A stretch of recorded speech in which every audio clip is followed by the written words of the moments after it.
Very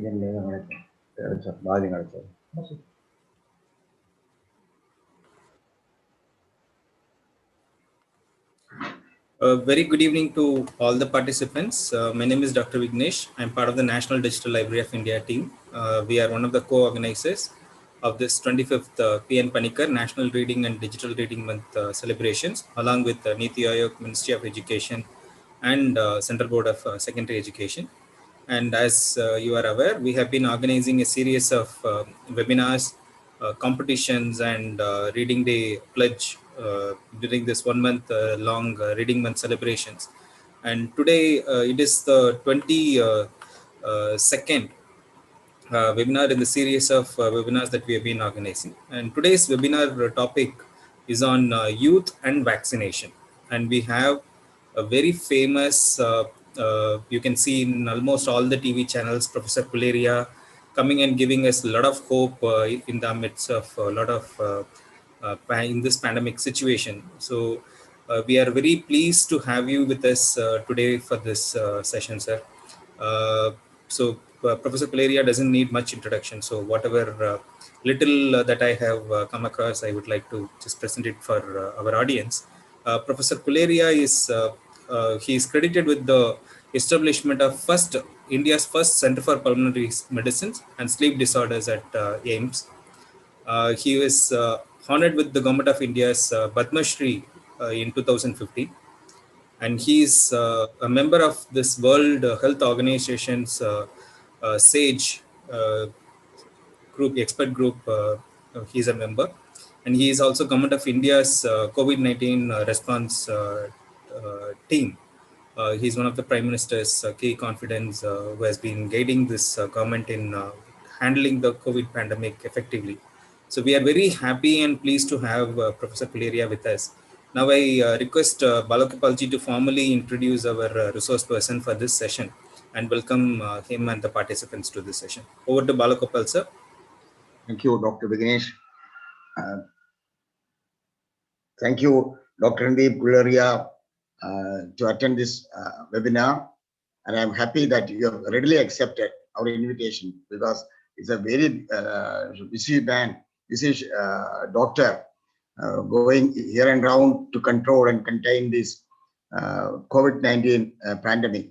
In fact, he is heading the India's largest, the biggest hospital complex, the AIIMS, All India Institute of Medical Science, our pride, the pride of the Government of India. And it's a common man's hope that there, I have been visited there many times, and I was really fascinated to see the arrangements organized there. And in fact, during our chief guest Sandeep Guleria's period, has done a lot of innovations so that it is more patients friendly. And during this COVID, and Prime Minister attaches much importance to his work and other things. His book, his one of the co-authored book, Till We Win, India's Fight Against the COVID-19 Pandemic, is one of the best sellers of the country. Bestsellers book, it dealing with so many issues. One chapter has been earmarked for COVID pandemic issues, prospects, and problems. And he is a man who has done so much of researches in vaccination for the youth, because now the entire country, the entire youth of the country are looking for vaccination. And through Dr. Guleria's attempt, we are hoping that by December 2021, the entire youth of the country will have 2 doses of vaccination, through which we can prevent the attack of this COVID-19 pandemic. Sir, this 25th edition of the National Reading Month celebration to commemorate the memory of Sri PN Panikkar started in 1996 in Kerala under the with the sponsorship of the government of Kerala. Then 2017, it has grown to the reading day celebration, reading week, reading fortnight, and the Prime Minister himself has come down to Kerala and he inaugurated this and made it a national movement. And reading one program was announced, and last year, no, for the last 3 years, this movement has reached all the 28 states of the country, and 28 states of the country and 9 union territories. During 1 month program, the students community, especially the children, the student community, parents, teachers, and the librarians are actively taking part in this 1 month Maha Mela on reading. And now, as per the direction of Prime Minister, we have introduced digital reading also, because Foundation was the first in the country to introduce digital reading in 2003. 2003, and Prime Minister attaches much importance in taking digital reading to the masses, because then only through the Digital India program, the poorest of the poor can acquire knowledge, and that too through this handset, mobile handset, smartphone, we can reach it. In fact, Foundation has been assigned to take active steps to make digital illiterate the common man in UP, Bihar, Orissa, Madhya Pradesh, etc., where they, which is considered to be the Bimaru states of the country. But according to us, it is not Bimaru. The proper work has to be undertaken, and we are going to the grassroots level. In UP, we have adopted several villages. These Niti Aayog has allotted some 6 districts for intensive development. That is what you call the aspirational district program. There we are holding a lot of awareness camps and meetings and even demonstrations for reading and health awareness, because poverty, the main reason for poverty is ill health. So to prevent ill health, we have to, the entire population has to acquire knowledge and literacy. So this, with this view, we are moving around the entire country, and we have introduced in 2008 the telemedical services. We have a bus for that, and that is going to the grassroots level and making available the doctor's service to the poorest of the poor. That too through telemedical services, and through we are educating the masses, and I am happy that a man with a wisdom and knowledge, and who is a specialist, is the one and only Indian doctor successful in pulmonology, and other breathing, other sleeping disease, etc. And he has been covered with a lot of awards. And he is he sits on the editorial boards of number of medical journals, Indian as well as international journals. And all the time he is doing a lot of researches for the humanity, for having a healthy life of the poorest of the poor. With these words, I am welcoming Dr. Randeep Guleria to this August meeting. And sir, they will attend by 5 o'clock. There's a scheduled time, but since we want to hear from you, we have advanced the program to 4:30 based on your convenience. And so there will we must be excused for not having much participants. Normally we used to have 300 to 400 candidates, participants for all the webinars attended by all stalwarts of the country, And with these words, it's a pleasure and privilege for us to welcome you again to this August webinar, sir.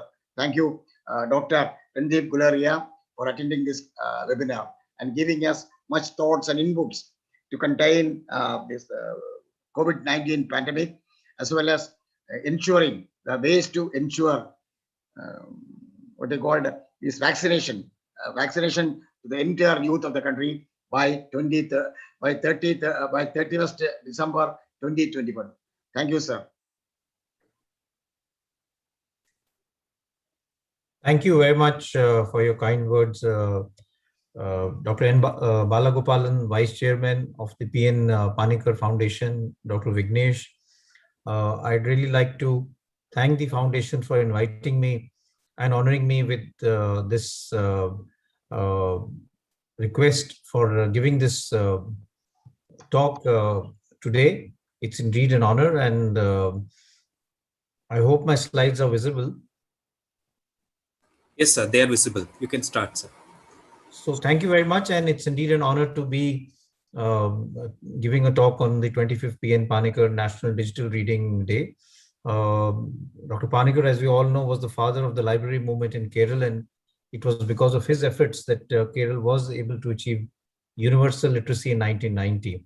And it was just mentioned that the Honorable Prime Minister in 2017, on June 19th, declared the National Reading Day, and we've gone on for now having the Reading Month celebration this year. And I think it's very, very important. And what this movement really shows is that if we are able to do that, then we could really have great progress as far as our nation is concerned, because access to knowledge, literacy is the backbone for any country to grow, both in terms of its overall health, but I think also as far as the citizens' patriotism and commitment to life is concerned. And as we move forward and we come into an era of technology coming forward, digital reading becomes more and more important. And we need to be able to reach out to everyone, no matter where he is in urban or rural India, marginalized population, and give them the opportunity to be able to uh, read, become literate, and therefore be able to contribute to society. So thank you very much for inviting me. And I shall be talking on vaccination, but I thought I should talk on something much more, since it's a talk for the younger generation. And therefore, I would really like to address the pandemic per se and vaccination as to how can we really improve the future for the young generation, who are really going to be the important individuals as far as this century is concerned. So we all know that COVID-19 is the biggest pandemic of our lifetime. It has now infected more than 185 million people worldwide and caused 4 million deaths. And it's impacted everyone. In the young generation, it's impacted college life, it's impacted their education, it's impacted healthcare in a major way, trade, economy, politics, everything has been affected by this pandemic. And that is why it's very important for to understand why and how did this happen and what can we do as far as the future is concerned. India, of course, has the second highest number of documented cases at about 3.06 crores, and we have more than 4 lakh deaths. This seems high, but if you look at it in cases per million, then we are in a much better situation, because as compared to many countries, our cases per million and deaths per million is much less, but the number seems large because of the size of our population. What are the lessons? And this is something the younger generation needs to really understand. One is that COVID-19 here to stay. It's not that it's going to go away very soon, and has altered our lives in countless ways, and we will have to adapt to a new normal, whether it be literacy, whether it be teaching, whether it be learning, or whether it be doing a job.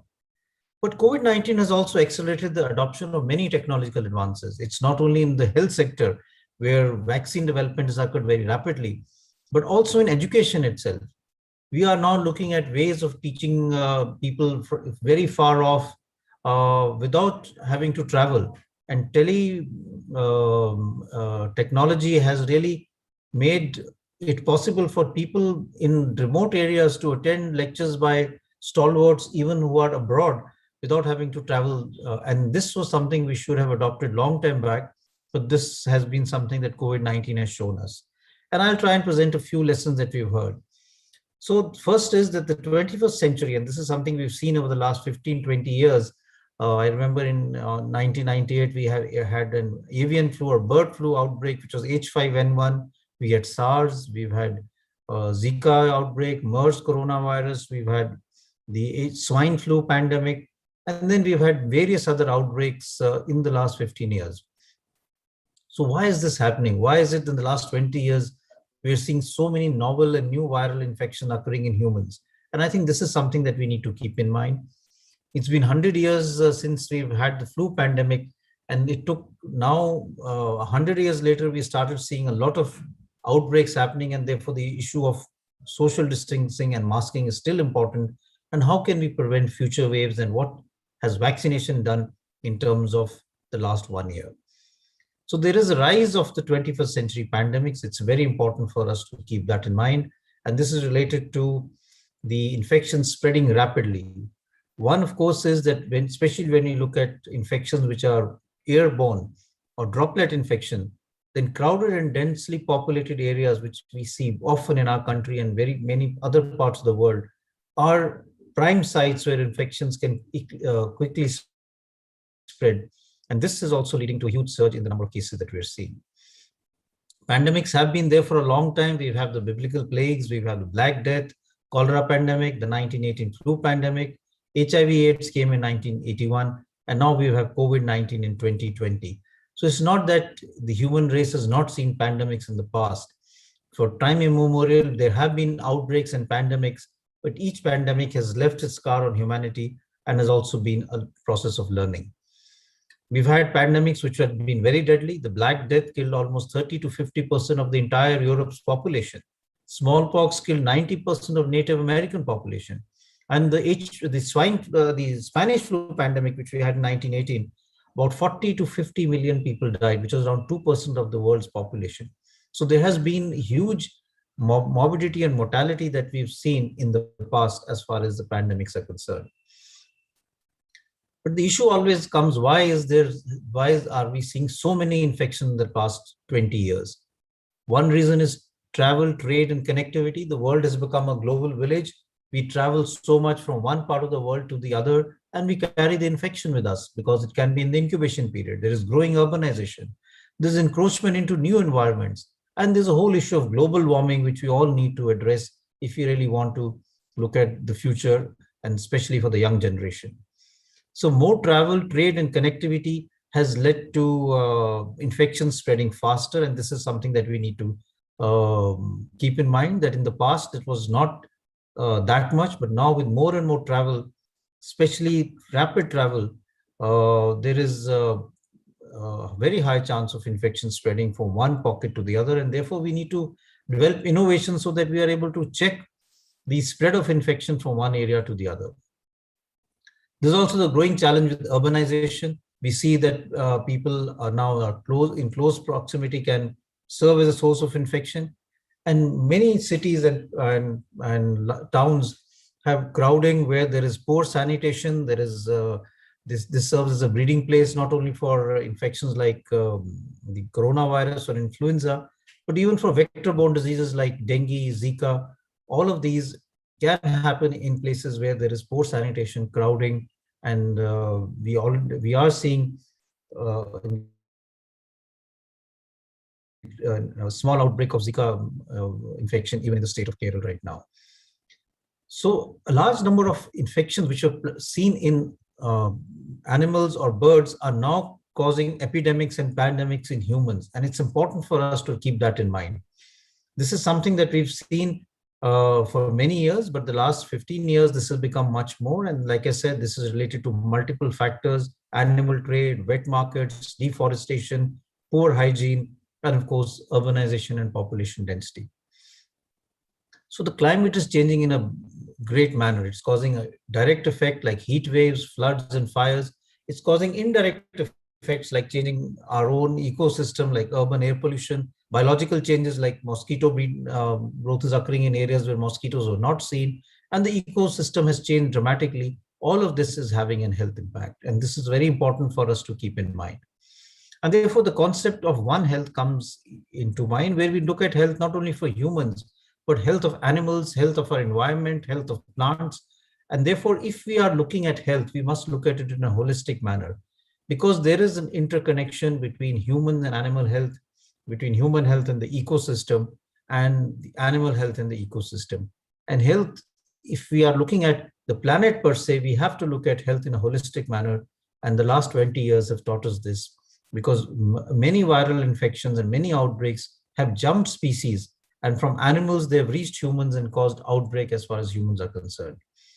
It's been estimated that almost 60% of human pathogens are of animal origin, 5 new human diseases appear each year out from animal sources, and 20% of animal production losses are caused by diseases globally.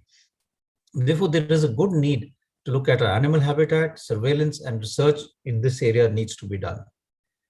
Secondly, there is also a need for us to understand that there is now a need to really develop strategies for public health emergencies, because this is something which is going to happen in the coming future. We are going to see outbreaks and pandemics much more frequently than what we were seeing in the past. And therefore, there has to be preparedness in the form of the public health and the healthcare system and community members being able to respond quickly and be able to do things so that we are able to contain any emergency which happens and we don't allow it to spread to other parts. And here again, education, literacy plays a huge role. And that is why I think movements like the National Reading Digital Reading Day are important, because this helps in preparedness and awareness as far as the community is concerned. And the way ahead is basically a good surveillance system where we can pick up any abnormal disease or development which is happening, good laboratories with biosafety facilities so that it can be diagnosed quickly, and a good trained public health officials who can really help in containing and preventing the spread of infection. And of course, a lot of research so that medicines and vaccines can quickly be developed.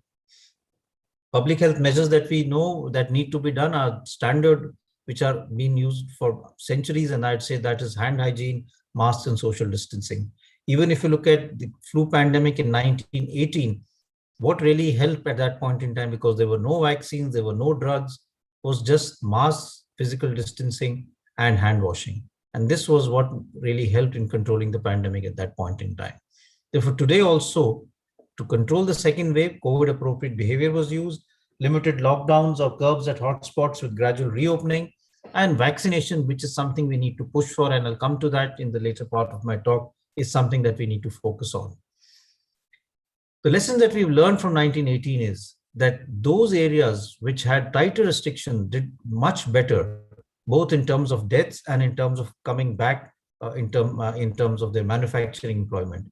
So therefore, social distancing and masks are still the cornerstone of a pandemic response, and we need to learn from history and the past that if we are able to have good and tighter restriction, we are able to decrease our death rate and we are able to come back to a normal situation much more faster. The way forward, and this is important for us to understand, that we are seeing a decline as far as the second wave is concerned. It's not totally over, but we are now looking at strategies so that we don't see another rise, because the second wave was huge and it caused significant degree of mortality and misery. And the active cases have also now come down significantly. But if we go back again in history, and this is why it's important to be able to read and look how things have evolved in the past. Even if you look at the 1918 Spanish flu, there was the first wave, and then because of lack of appropriate behavior, we had a huge second wave, which was followed then by a third wave, and then there were much smaller waves, and then it became an endemic disease rather than a pandemic disease. So it's something that we need to learn from the past. And even in India at that point in time, if you read the literature on British India time, then there was a huge number of people who died. It is thought that almost 7 to 10 million people died in India. And remember that that time our population was only 389 million. So there was a huge death that occurred in our country even in 1918 and 1919. These are pictures from that time. It could have been during the current pandemic. You see gymnasiums being converted into hospital. This could very well be a COVID care center with people wearing masks and physical distancing being maintained. And this was done at that point in time. Masks became fashionable. Public gathering and places were closed. There was a casket shortage because of the number of deaths. And it was compulsory for everyone, including police personnel, to wear a mask. And this is what we've done this time also. So I had written an article in 2018 when we had 100 years of the 1918 pandemic, saying that we were still vulnerable and we really need to work towards better strategies for any future pandemic. And it's important to keep that in mind.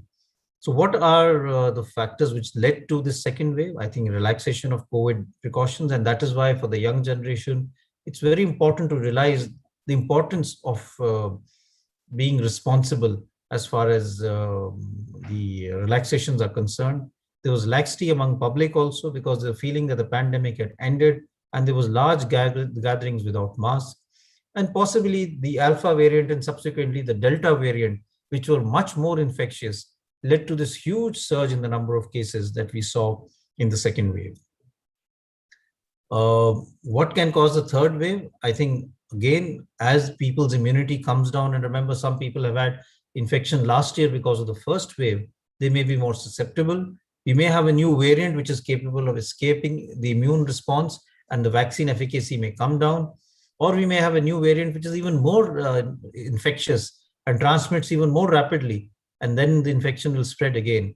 And of course, that could be because of lack of appropriate behavior, and especially as the restrictions become less and less.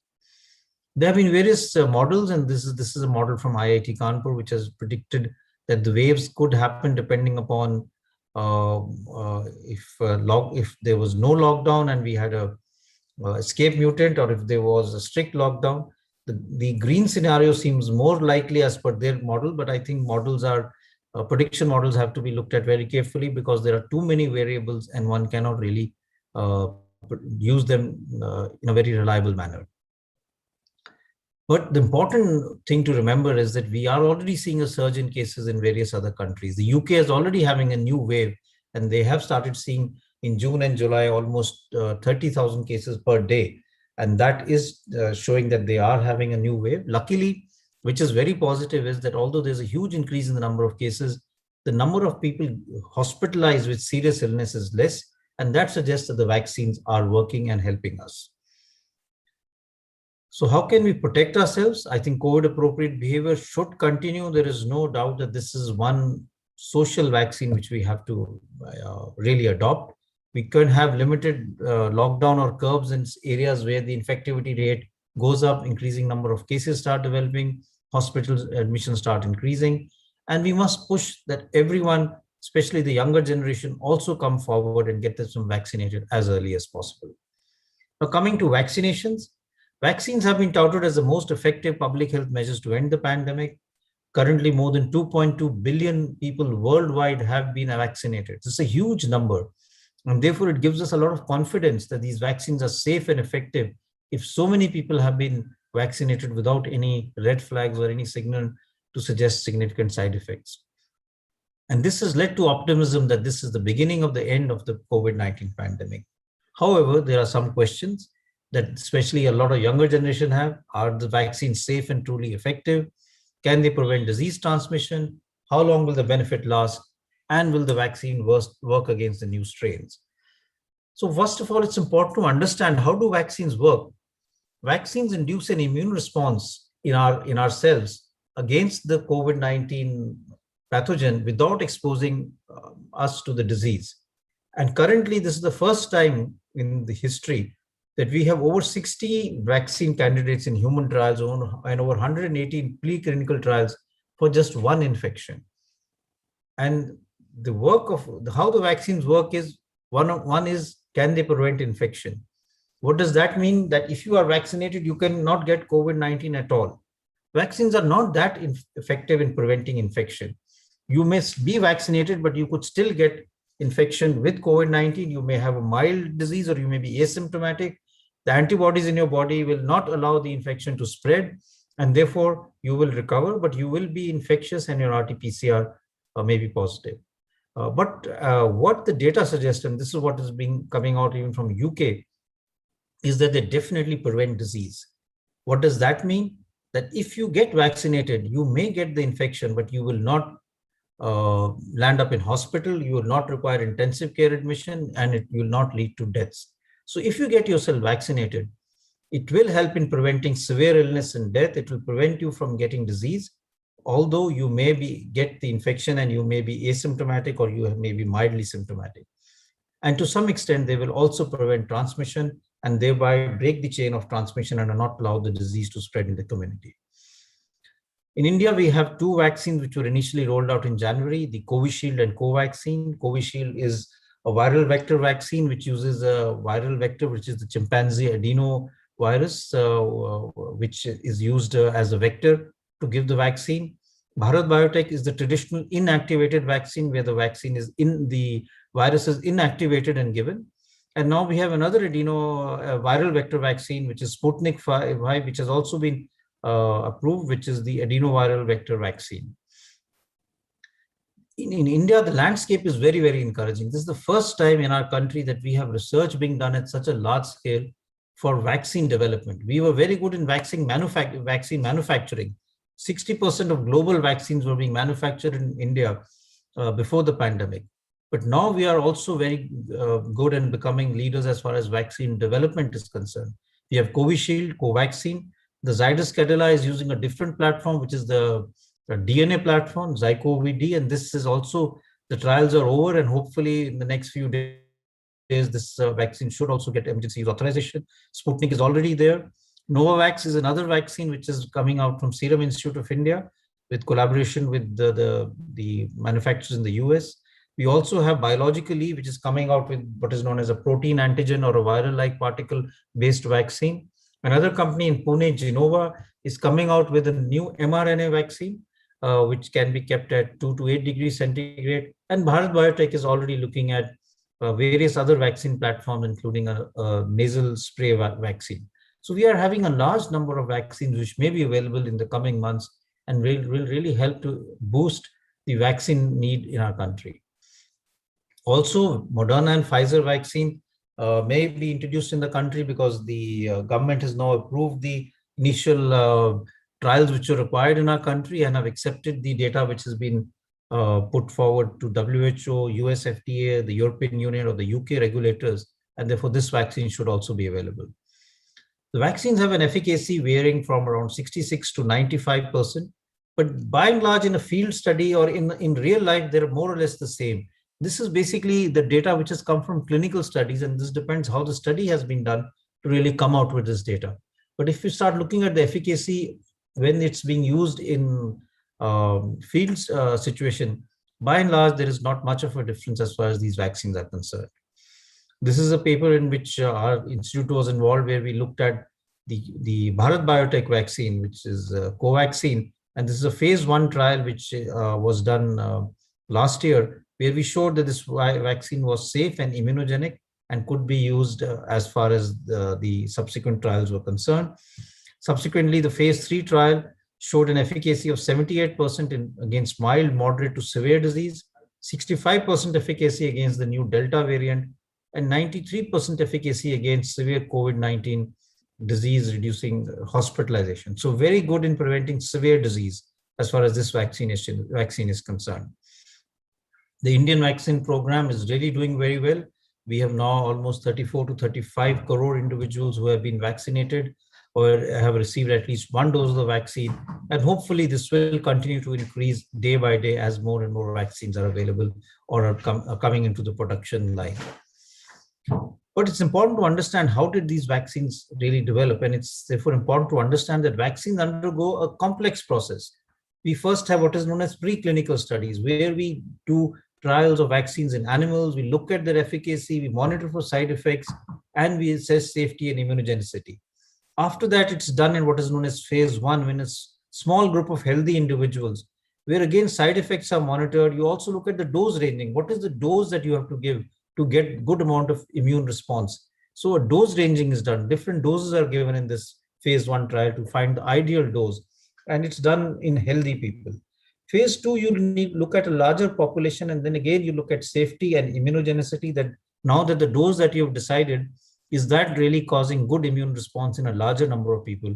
And phase 3 is like a field study where a large sample size, which is usually more than 10,000 participants, is taken, and you have one group which gets the vaccine, the other doesn't get the vaccine, and then you see how many of them are get the infection and how many are protected as far as the infection is concerned. Now, this used to take years to do. A vaccine would take almost 10 years to come up. But what was done in the last 1 year was that this was compressed and things were done in parallel rather than in sequence. This needed a lot of investment, a lot of researchers coming together, and this really helped. So you had the vaccine development, which was looked at as a preclinical data. It was decided that this vaccine is go or no go. it was worth going. It's went into clinical development and people invested in doing phase 1, phase 2, and phase 3 studies, or phase 1 and phase 2 studies almost simultaneously. And this saved a lot of time, but needed a lot of investment. And subsequently, when phase 3 trial was done, large scale manufacturing was already started as far as this was concerned, taking the risk that taking the chance that this vaccine may work. There are some vaccines which came out and did not show good efficacy, but the money that was invested got lost. So there was a lot of investment which was done by the manufacturers, by the various governments, to make sure that the manufacturing was done while the trials were going on, so that no time was wasted. And that is why we were able to get a vaccine in such a short period of time. We have a large number of vaccines which are now available. When we look at vaccine, we look at three things. One is the antigen that we want to give, which will produce antibodies in a person. The spike protein is the antigen which is used. The second is the platform, and these are the platforms that have been used: the inactivated vaccine platform, the live attenuated vaccines, the viral vector vaccine, the nucleic acid vaccine, which you like I said, the mRNA and the DNA vaccine, and the protein-based vaccine, which I also mentioned was being looked at by Genovia, which is the again a protein-based vaccine. And then the third thing that is looked at is the route of administration. By and large, the route of administration is an intramuscular injection, but there are other routes like the nasal spray, which is also being looked at because that may give a local immunity also, which may be helpful. Challenges that we have when we talk of vaccines are new strains. Can they help? Can they escape the vaccine immunity, and will the vaccine lose their efficacy? Vaccine hesitancy, again, this is something very important. And how do we have a global and equitable distribution of vaccine? Now, new strains have emerged, and now they have been given names which are alpha, beta, gamma, delta. We have the lambda and the kappa strains also. But these are the strains of what we call the variants of concern. And the concern is now the delta variant, which is the B16172, which has now become the dominant variant because it is more transmissible. And there is some worry that this also leads to a decrease in the efficacy of vaccine. But most data suggest that the delta strain is, the vaccines still work against the delta strain. Data both from the Moderna and Pfizer vaccination trial suggested that these vaccines, although their efficacy comes down to some extent, they are still effective against the delta strain. This is again the study from Public Health England, which showed that 2 doses of the AstraZeneca vaccine, the Covishield, was effective both in terms of the vaccination against the delta strain, and the delta strain still continued to be effective. The ICMR data also suggests that Covaxin is being found to effectively neutralize the delta strain, and therefore it is also working against the delta strain. But could vaccines be tweaked to cover the new variants? And this is something that is possible. It's something that we do regularly. Although there is little evidence to suggest that the current circulating variants are not going to are developing an immune escape mechanism, and the vaccines are going to be ineffective. But in the future, if it is required, vaccines can be tweaked to overcome this problem. We do this every year for the influenza vaccine. Every year we have an annual influenza vaccine, which is changed because the virus undergoes what we call an antigenic drift. And that antigenic drift allows us to form a new vaccine every year.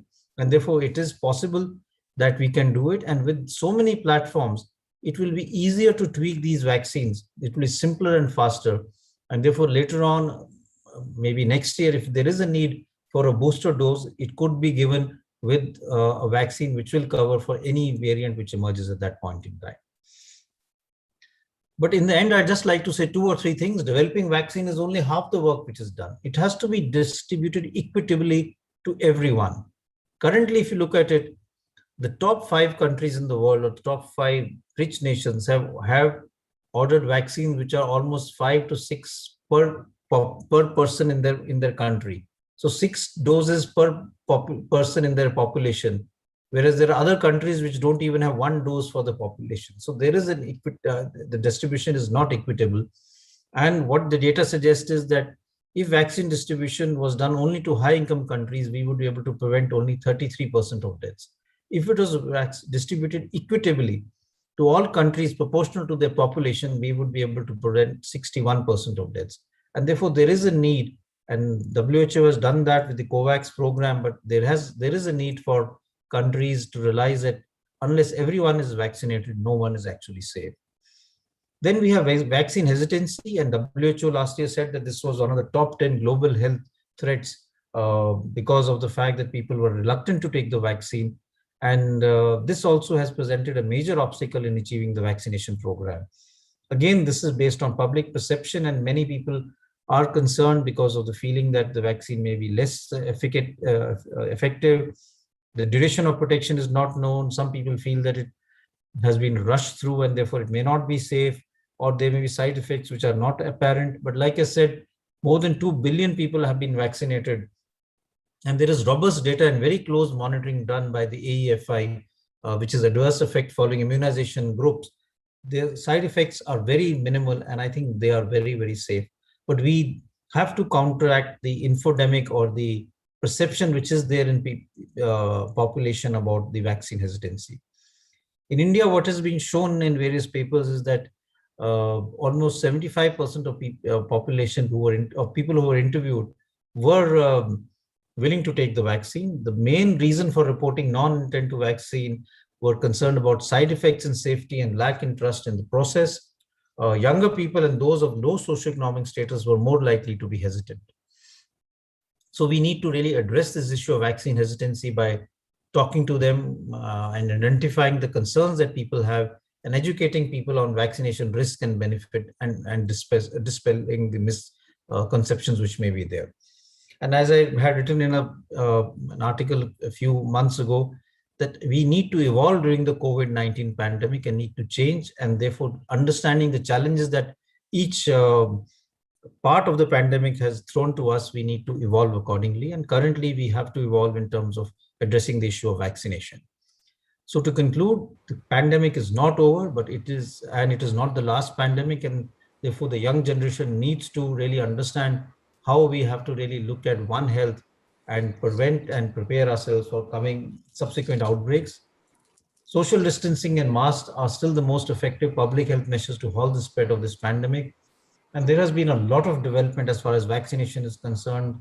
The mRNA technology has been a revelation. And I think this year is the year of vaccinology.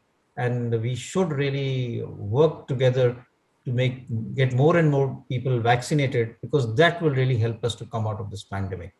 So I'd like to just conclude by saying that for us, the future depends on what we do today. And this is what Mahatma Gandhi said. And I think that is very apt today. Thank you very much. Thank you. Thank you so much for the wonderful presentation. So whatever we had in mind asking to you, I think you have touched upon all the critical aspects of this. So participants, can we take few questions from the participants, sir, if you permit? Yes, please. Yes, please. So the first question is from Ms. Ria Trilokni. Her question is, when will the children get vaccine? Okay, that's a good question, because there is a lot of concern that children may get the disease in the subsequent waves. Vaccination for children are now, trials for vaccination in children have been done and are also ongoing. The Pfizer vaccine already has an approval for vaccination in children, and the Zydus-Covid vaccine also has been tried in children. The Bharat Biotech trial is going on for children between the age of 2 years to 18 years. My own feeling is that by September, we should get the regulatory approvals and we should start vaccinating children by that time. So I think we could say that hopefully by September, vaccination for children will start. Sure. And another question from Seema Bhatia. Her question is, I have vaccinated both the doses with Covaxin, but now I'm given to understand that they are not very effective, or I may not be able to travel abroad. So kindly suggest me whether will I be safe with this vaccine, or will I be allowed to travel outside of India having taken both the doses? So 2 or 3 things. One is vaccine efficacy and safety. I've shown in my presentation that the efficacy and the safety of both Covaxin, Covishield is very good, and therefore they are effective. Even data that we are now accumulating both from Covaxin and Covishield, because a large number of people have been vaccinated and we are following them up to see how many of them get severe illness.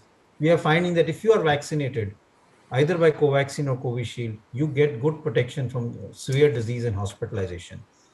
Regarding travel, I think we haven't reached a stage where vaccine passport has become something which is required as an essential need. But it may happen in the coming months. And already WHO has said that they're looking at the Covaxin data. So in the next few weeks, probably we will get approval for both Covishield and Covaxin by the WHO, and then these vaccines will be accepted by various countries, and therefore there should be no problem as far as travel is concerned. Sure. So I just have a follow-up question to this question. I think Covishield has already been approved in other countries. Why not in India? It has been approved by WHO, sir, or listed by WHO. So again, like I mentioned, the data is being analyzed both for Covishield and Covaxin by WHO. They had wanted some more clarification and some more raw data, which has already been given. So one is hopeful that in the coming few weeks, both of them will get WHO approval. Sure. So the next question is from Ms. Srividya. Her question is, how far it is true that the third wave will be hitting the kids most, where there is not much like vaccine or any preparatory work is not done. Is it true or is it just a rumor? That's the question, sir. So my opinion is that it is not really true that the third wave will predominantly hit children or will cause more severe disease in children. Why were we worried about this? What started all this story? What really started the story was the feeling that now adults are getting vaccinated and they will be protected, but children are not getting vaccinated. They are susceptible, and therefore children will get now the disease and they will have more severe disease. But if you look at data, both from the first wave, second wave, and all the other outbreaks which have happened for COVID-19 across the world, children have usually a mild disease. Even our data suggests that those children who we admitted were those who had comorbidities rather than healthy children. And also, when we started looking at data, and we had two data points. One was when we looked at a sero prevalence in children in different parts of the country, we found that many children, almost 40 to 50%, had antibodies. That means they had already got the infection and were protected, but they did not know they had the infection.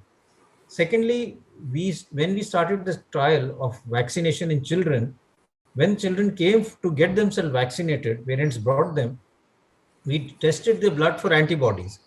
Many of them already had antibodies, more than 50%. That means they did not know that they had got the infection. So therefore, children to a large extent have got COVID-19, they have had mild infection, and data suggests that they will get only a mild infection. But we need to be prepared, and most hospitals have made preparation that in case there is an increase in cases in pediatric age group, they will be ready to manage. Sure, sir. This is going to be the last question, sir. The question is like there are even medical professionals who have taken both the doses of vaccines. They have also contracted COVID, and they have some of them have also passed away. What, in your opinion, what is the possible reason that they couldn't survive? So I think it's very important that when we talk of medicine, we can always say that, we could say efficacy of a vaccine is 90% or 95%.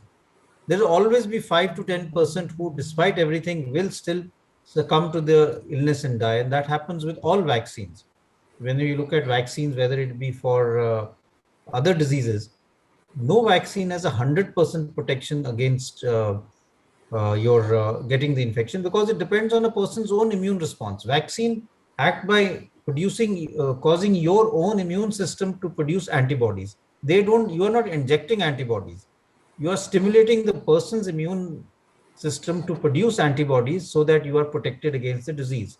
Now, some individuals may not mount that strong an immune response because of various factors, and therefore, when they get the infection, it may turn out to be more severe.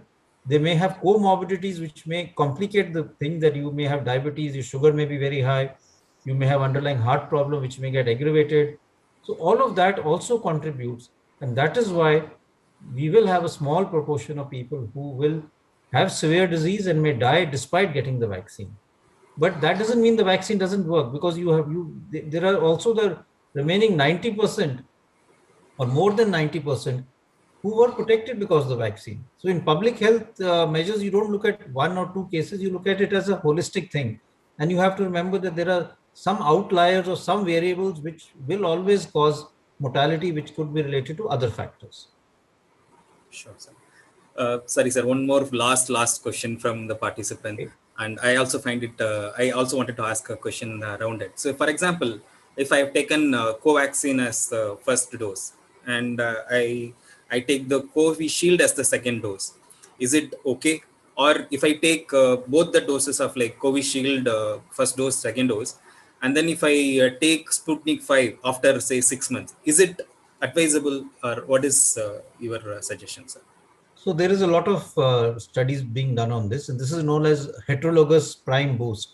If you take the same dose, it's a homologous uh, prime and boost. Heterologous means that you've taken one dose as the initial dose and another vaccine as the booster dose. Now there are studies which have been done, some being done which have been done by default, because there were studies which were done in Europe where the AstraZeneca vaccine was given, and then for some time it was halted, and therefore these people got the Pfizer vaccine. In UK also there have been studies of around 600 people where they gave AstraZeneca followed by Sputnik, and in one trial they gave Sputnik followed by AstraZeneca. The data is still coming out. It suggests that there may be a little bit more side effects in terms of fever, body aches when you mix the vaccine. But we are looking at data, does it give you a better immune response? That data is something that may be there, but in the near future, it is a possibility that you may take a booster dose, which may be different. So you may have taken Covaxin or Covishield, but your booster may be of Pfizer, Moderna, or something else. And that may give you a better immune response as compared to taking the same vaccine again and again. Like I said, this is the year of vaccinology. Over the next few months, we will get more data and we shall be more knowledgeable as to does this strategy work or does it cause more problems? Sir, thank you so much for the amazing presentation and responding to all the questions of our participants. It was Thank you. really an eye-opening session. I know it's unprecedented situation we are all going through, and you are at the helm of affairs. I know how painful or how much of mental agony you may be going through. We, as the country citizens, we really proud of your great work that you have been doing, and we are all there as a support with you. Now I formally request Balagopalji to formally propose the vote of thanks. Over to Balagopal, sir. Dr. Saab, it was a really a nice, amazing presentation, and we are all proud of you for the active of the services you are rendering to the Indian public, Indian citizen, in to contain this pandemic, and especially your attitude towards this that whole health system, whole care of the common man is laudable, sir.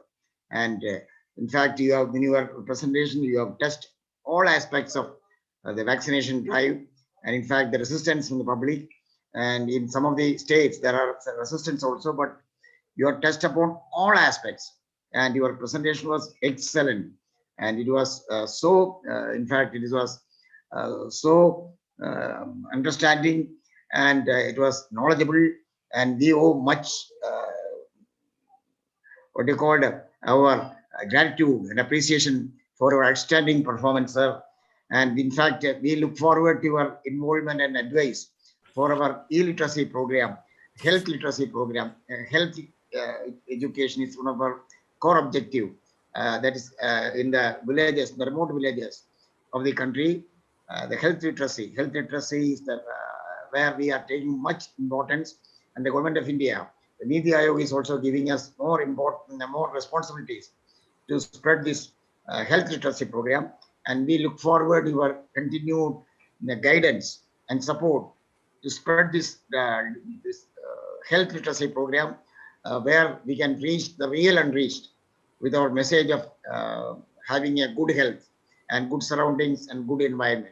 Thank you for coming and accepting our invitation. Thank you very much, sir. Thank you very much. Thank you. Thank you very much. And it's indeed an honor to be invited to the PN Panikkar Foundation. And whatever help I can give in terms of the health literacy, it will be my pleasure. So thank you very much. Thank you, sir. Thank you. Thank you, sir. Thank you. So participants, I just have few housekeeping announcement. I have shared the feedback form URL in the chat box.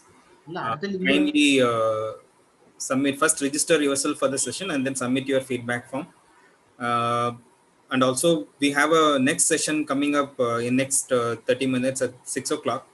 That is going to be on reading and developing the scientific temper by Professor P.J. Kurian, who is one of the very good statesmen in the country today.